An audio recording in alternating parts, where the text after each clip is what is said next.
Greetings and welcome to Macon County Movie Club. I'm your host, Ryan Stockstad, and tonight is Noir Night.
Hard-boiled detectives, femme fatales, snappy dialogue, and deep cynicism. Welcome to the world of film noir. Now, for our purposes, any noirs from the 40s and 50s count, as do any NEO noirs from the 60s until today. Now, the way this works, 4 hosts have each picked a movie, but it's up to the guests in the room to decide which movie we'll watch. Now, my pick is from 1947. Lured. I've never seen it before, and I really hope it gets the votes. I'm Kevin, and my pick is a movie I haven't seen before, 1952's The Narrow Margin. My name is Katie, and my pick for tonight is The Big Sleep. Not the Humphrey Bogart one, but the Robert Mitchum one from the 70s. Hi, my name is Miguel, and my pick is The 13th Floor, which came out in 1999. It's a NEO NOIR film. I have not seen this around 2000, so at this point it is a new film to me.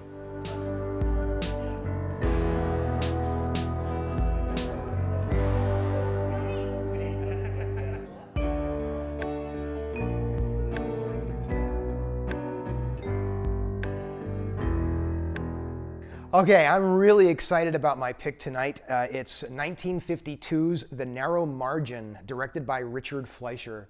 It was made in 1950, but it wasn't released until 2 years later because producer Howard Hughes apparently took the print into his private screening room and forgot about it for a year. And eventually, I guess somebody got the courage to remind him that they had a release coming up, and they put it out. And it's a good thing they did because it ended up being one of the classic film noirs from the era. The plot is very simple. It's a story about a police detective who has to protect a gangster's widow as she rides across country on a train from Chicago to LA, where she is expected to testify before a grand jury.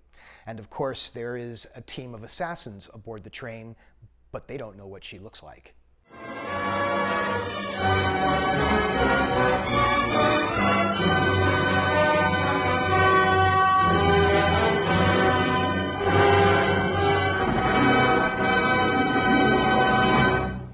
Yes, so my pick for tonight is The Big Sleep. It is not the famous 40s one with Humphrey Bogart. It is the 70s one with Robert Mitchum. It also has Jimmy Stewart in it, like an aging Jimmy Stewart as the father of the 2 daughters. Oliver Reed, Joan Collins. It's really just a movie stacked with talent that is very 70s talent as opposed to, the original that was also stacked with talent. What intrigues me about this is, first of all, it takes place in England instead of LA. All of the books take place in Los Angeles or in somewhere in California usually. It's directed by Michael Winner, who is probably most famous for the first 3 Death Wish movies. What really excites me personally is that I love Dashiell Hammett books. I love Raymond Chandler. The Raymond Chandler book is super different from the Humphrey Bogart version of The Big Sleep, even though that version is wonderful. It looks really fantastic, so I hope you pick this one. Mitchum is still Marlowe, and murder is still murder. In Raymond Chandler's The Big Sleep. My pick today is Lured from 1947. This movie was directed by Douglas Sirk, a German filmmaker who found success in Hollywood in the 1950s making primarily melodramas like All That Heaven Allows and Imitation of Life. It's not important whether you've seen those movies. I certainly haven't, but he's a very well-respected filmmaker. So this movie is going to be quality. Lured stars, get ready for this, Lucille Ball, as a woman who goes undercover for Scotland Yard when her best friend is killed by a serial killer. It also stars George Sanders, who is absolutely wonderful in everything I've ever seen him in, and Boris Karloff. That's right, Lucille Ball, George Sanders, Boris Karloff, together at last in 1947. This one is something I've wanted to tick off my list for years. Never leave this room alive. My pick is The 13th Floor. This came out in '99. It's a NEO NOIR film. Craig Bianco is set up for a murder and he has to solve it. His business partner creates a virtual reality, and in this virtual reality, it's set in 1930 Los Angeles. Vincent D'Onofrio has to play two different characters, and he gives intense performances, so he has to play two intense characters in this movie. This came out in the same year as The Matrix, but Matrix beat this out because everybody forgot about this movie. It just buried it. So it's basically a hidden gem at this point. The story is an intense ride. It's a fun ride. It's full of mystery, full of twists. Vote for The 13th Floor. I promise you, it is a good ride.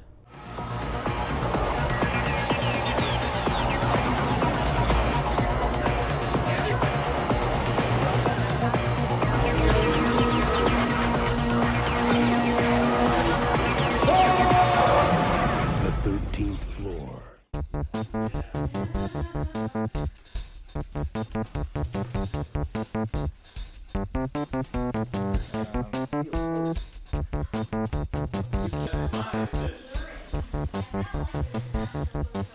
We have a clear winner, so you'll be happy to know that there is a winner.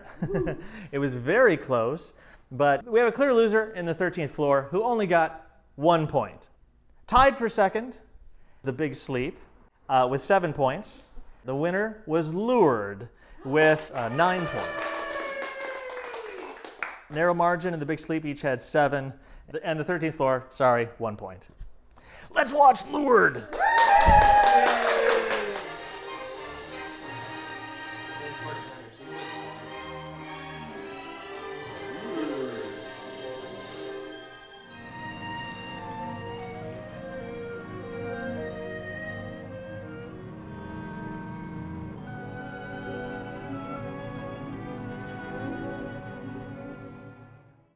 All right, well, we just got done watching Lured.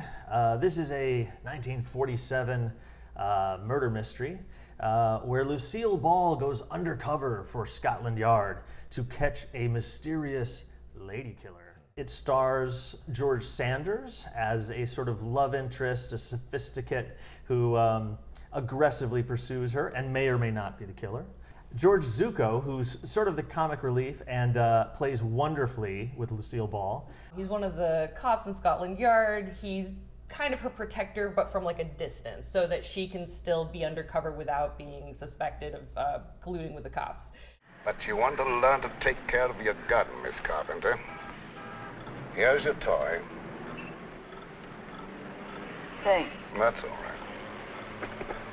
Here's yours. I would straight up just watch a TV show of just the two of them going back and forth. Yeah. Especially because he's always working on a crossword puzzle, and he's like, "Oh, what's the 5-letter word for blah blah?" And she's like, "I don't know." And tries to get back to her job, and then she leaves, and then he's like, "Oh, wait, what she just said?" Exactly. Invariably, just interacting with her, he figures it out. Hey, wait a minute. What's a 5-letter word meaning excavator? I don't know. Besides, I don't want to miss Mr. Schubert's unfinished B minor. Unfinished B minor. Minor, that's it, of course. She may be so smart and so clever that she knows the answer and she's feeding it to him, or it may just be happenstance, and either way, it's wonderful. Exactly. If you only know Lucille Ball from her comedy, this is going to be a revelation for you. She is so outstanding in this role. I kept thinking this is 1947 because this felt so fresh and contemporary. She is witty, she's charming, she's sarcastic. as she holds her own, and she really is the active protagonist throughout this most of this film. 2 hours in this cement mixer are longer than a 6-day bike race. In flew a dead duck. Come on, take a turn, beautiful. What is it tonight, a sweepstake for zombies? I hope you two will be very happy. Thank you. For those of you who don't live in 1947, she is a taxi dancer, which I don't think any of us knew what that was. Essentially, a man could go to this club and pay like 6 pence to dance with a pretty woman of his choosing. And the women who worked there were called taxi dancers, and I guess they get paid a percentage of the house or something, it's not clear. But that's her profession in the movie. And that's how things get kicked off. All right, I'm smiling. Any more instructions, Mr. Secretary?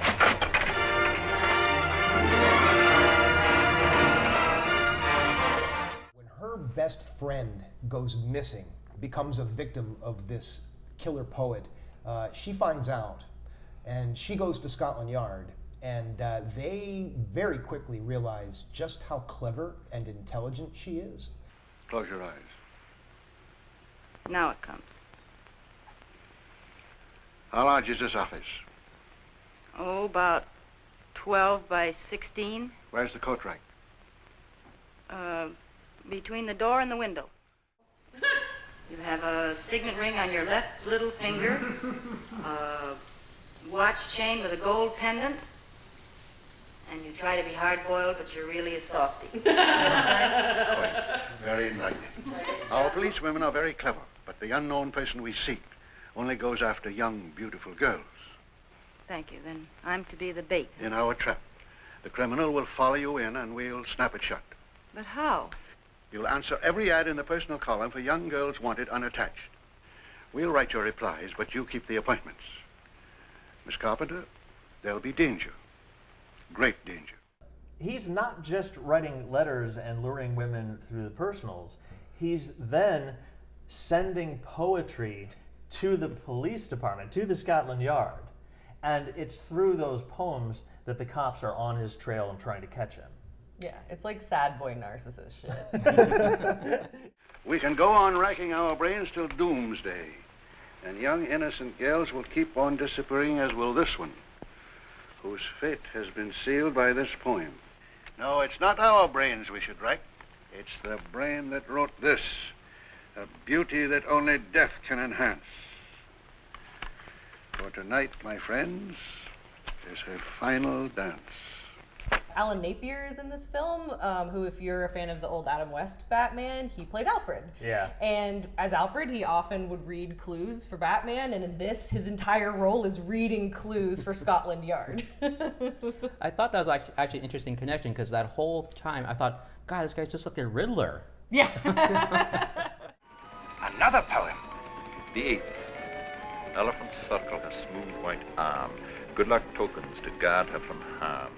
There's this wonderfully Hitchcockian sequence at a concert hall. She is on assignment for the police to answer an ad for a music lover who has bought a ticket for her. So she's just supposed to get the ticket at the door, go into the music hall, and then wait for the guy to show up. And of course, any of these potential dates could be the killer. We never know. And the date doesn't show up.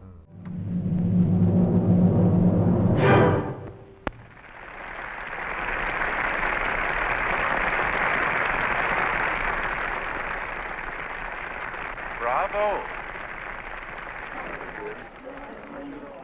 That sequence was just fantastic from start to finish. It was funny, it was suspenseful, and it also allowed Lucille Ball and George Sanders to finally meet in person. Thank you. You're alone, aren't you? I'd like to be. You can't help but love the guy when you watch the guy. Yeah, he's so sophisticated and so suave. But he's also a playboy. Yeah. Like, but you're right, like you don't hate him for that. He's just like... He's up front. And who can blame him? He's so cool, and and the women are throwing themselves at him, you know? He's looking for dancers, he's holding auditions, he's a suspect. Oh yeah, and he has access to like a lot of women who suddenly go missing. And it's like, uh-oh. And then doesn't remember, oh, I see thousands of women, what do I know? And if you say I've seen her, sure, if you say so. And what about the photograph of Lucy Barnett? It was found in your desk. Along with about 50 others. I don't know these girls. I may have seen them, I may have talked to them, I may even have hired them.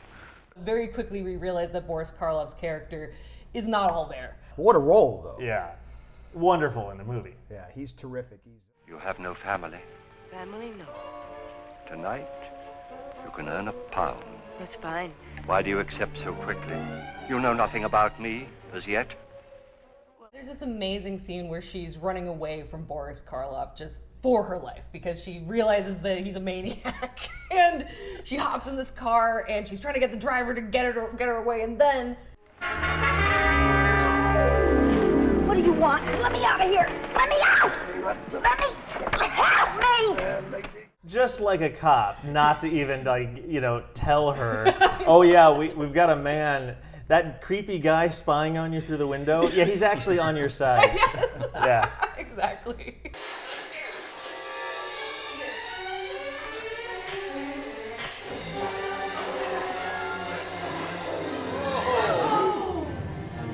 Can we give a round of applause to Boris Karloff for that frickin' insane backflip he does off the staircase? Yes! Oh my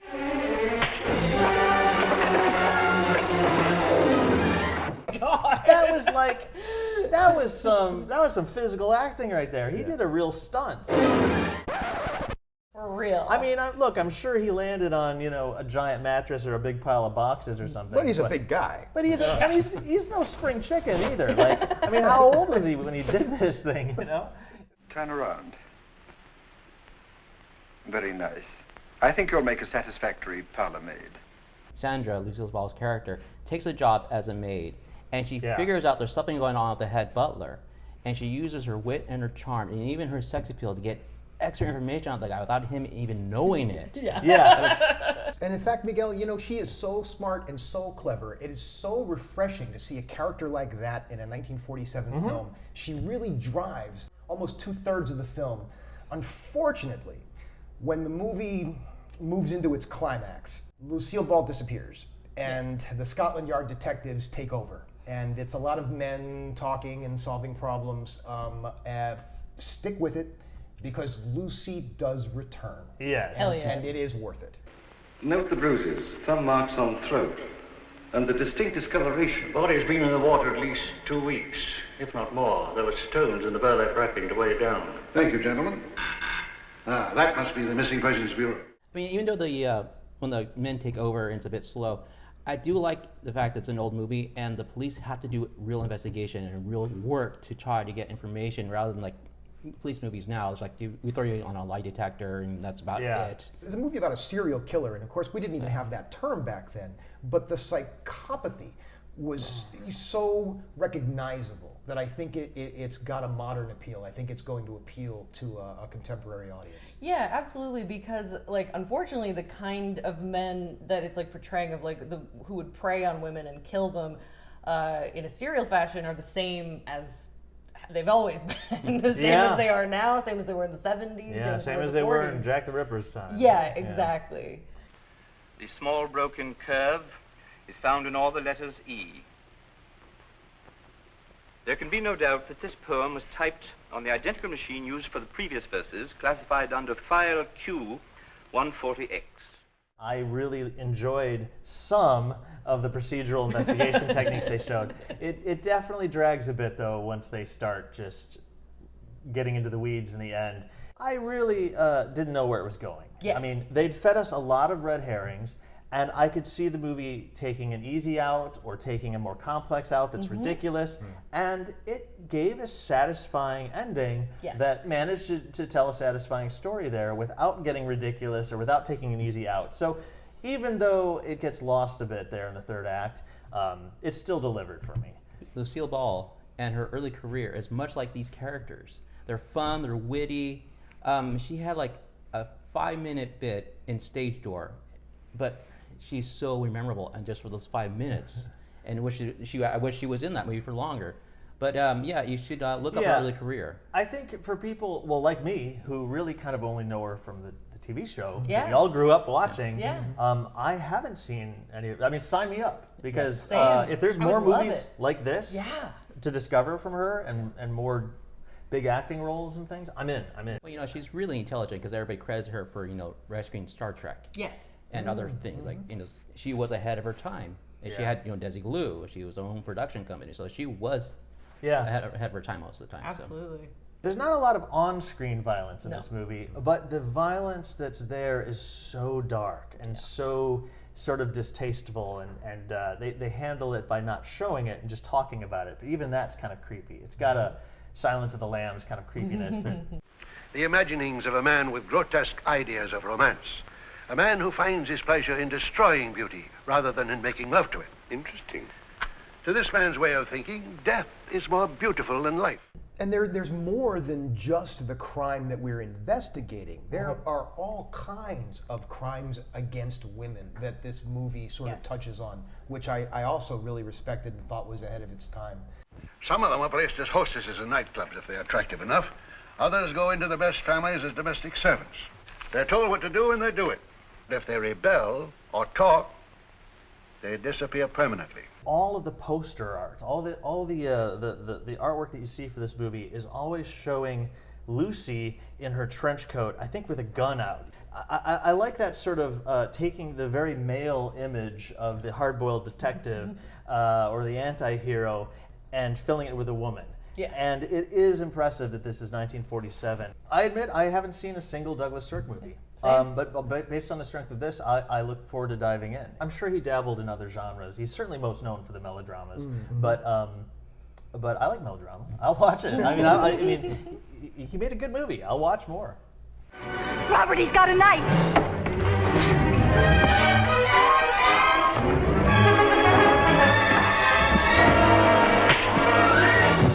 Do we recommend this movie to the folks at home or not?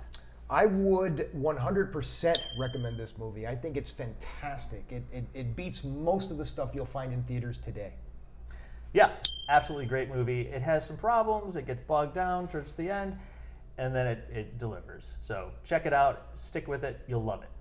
Yeah, I absolutely also recommend it. I would say, you know, maybe watch it after you've seen another noir, like maybe a more typical one, just so you know this isn't like typical of the genre, but it's just an amazing movie on its own, whether like without that context. Yeah. It's a highly recommend movie for me. I mean, I think you will not be disappointed in watching this movie. Yeah, I know. What more can be said? Come on, we all loved it. The whole room loved it. Yeah. Everybody had fun with this movie. It's true. All right, this is the part of the show where we go around the table and we each recommend a movie of our own from the genre. So, Miguel, what do you got for us? What is your recommendation for the film noir genre? Mine's a bit unusual. It's a movie called Philadelphia. It's an animated film that came out of Germany in '94. It's a bit intense. It's pretty much in the vein of Watership Down for blood, for gore. This movie is a little nuts. It has a cult that's filled with cats, a little bit of mad science. It is a little hard to find, but it is well worth your effort to find this movie. Eine Vorbereitung auf etwas ganz Besonderes, Unvorstellbares.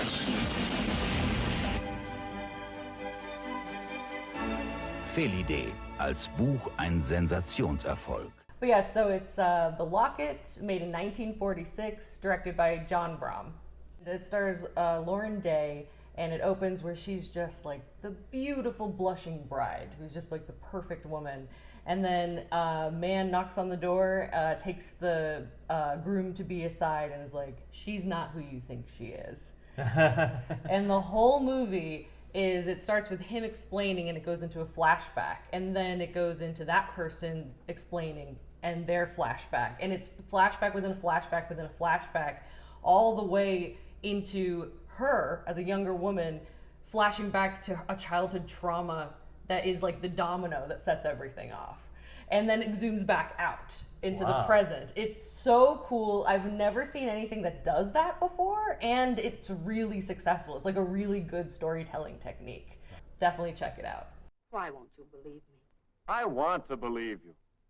No, you don't. You've got this crazy idea. I love you. Is that crazy? Well, then why? I've got to know. Why were you up there? I told you. I wanted to fix my makeup, and the powder room was full. Did you see Bonner go upstairs? My recommendation is a brutal little cops and robbers noir from 1950 called Highway 301. Legendary Lothario and Hollywood heavy Steve Cochran stars as the leader of the Tri-State Gang, bank robbers who don't hesitate to kill.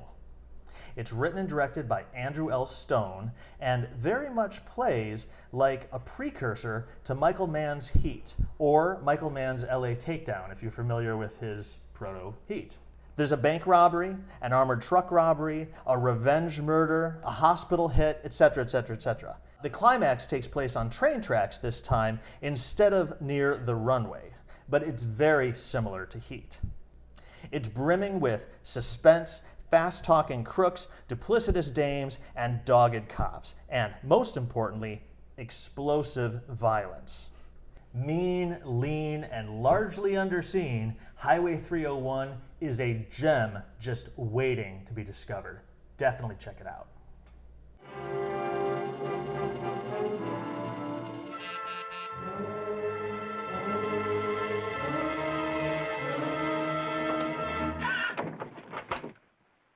Going someplace, sweetie.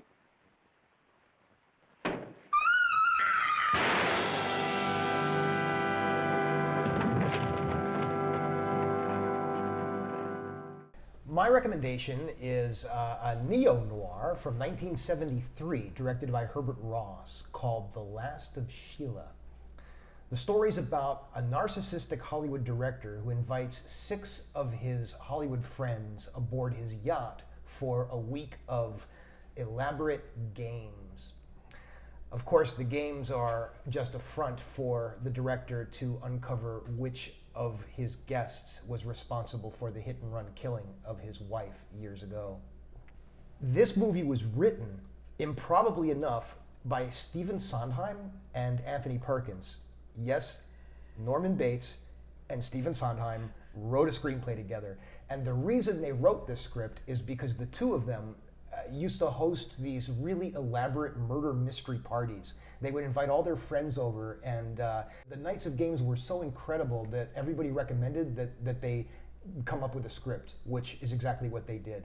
The script is so intricate that even the title of the film itself is a vital clue to solving the mystery. Any number can play.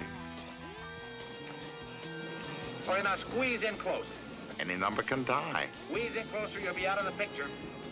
And I don't mean this one. All right, well, it's time. It's time once again to draw our genres. I'm just mixing it up a little bit. Miguel, will you do the honor and pull one? Don't read it yet. Everybody Yep, just take one out. I think I have one. Okay. I've got one. All right, here we go. Dig deep. All right, let's do this. What do you got, Miguel? I have Monkey. Monkey Movie. Oh, I'm just saying it's going to be hard to dethrone Monkey Movie. I'm a big fan of the Monkey Movie. I love that. That's a bit. All right, what do you got? A boring one. Just romance. Oh, that's not boring? But See, it's such a big genre, though. But that's what I'm saying. Anytime that you get something that's so broad, like genre or decade, I love the broad categories. That might be tough to top. Romance. Okay. Unbelievably, we've had this pulled twice in a row, and now 3 times in a row. Golden Harvest. Again, Golden Harvest keeps coming up. Polizioteschi.